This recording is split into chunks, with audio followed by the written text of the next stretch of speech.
అది ఇద్దరు మనుషుల్ని ఒకటి చేసి రెండు మనసుల్ని కలిపే బంధంరా. మరి ఈ రూల్ జ్యోతి విషయంలో వర్తించదమ్మా? రాజీవ్,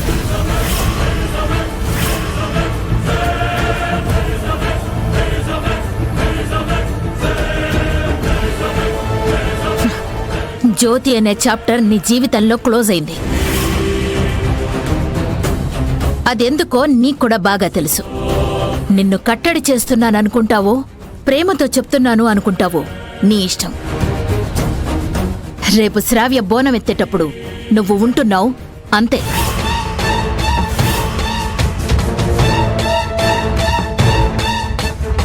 అమ్మా,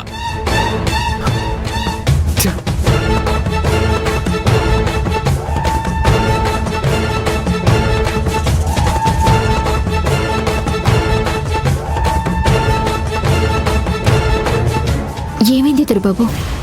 అత్తయ్య గారు అంత కోపంగా వెళ్తున్నారు.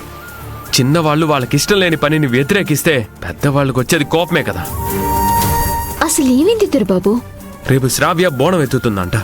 ఎక్కడికి వెళ్లకుండా నేను తన వెంటే ఉండాలని అమ్మ ఆర్డర్ వేసింది. తాళి కట్టాల్సిందేనని బెట్టు చేసింది. ఇష్టం లేకపోయినా కట్టాను. ఇప్పుడు ఇలా ప్రతిదీ చేయమంటే నా వల్ల కాదు జ్యోతి. అత్తయ్య గారు కరెక్ట్ గానే చెప్పారు దొరబాబు.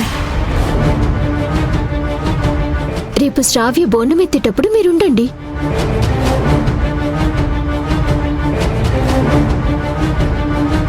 నువ్వు కూడా అమ్మలాగే మాట్లాడతావేంటి జ్యోతి?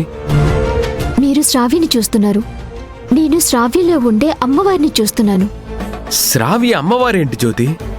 తనొక రాక్షసి. తప్పు దొరబాబు, అలా అనకూడదు. జరిగిన ఇన్సిడెంట్స్ వల్ల నీ బుర్ర పాడైందా? తనని దేవతను చేస్తున్నావు. మీరు తప్పుగా అర్థం చేసుకుంటున్నారు దొరబాబు. శ్రావ్యని నేను దేవతని చేయటం లేదు. బోనమెత్తిన వాళ్లలో అమ్మవారి అంశ ఉంటుంది. బోనమెత్తిన వాళ్ల కాళ్ళకి కుటుంబమంతా మొక్కితే కష్టాలనేవి తొలగిపోతాయని చెప్తారు. అందుకే ఆఫీస్కి వెళ్లకుండా ఇంట్లో ఉండండి.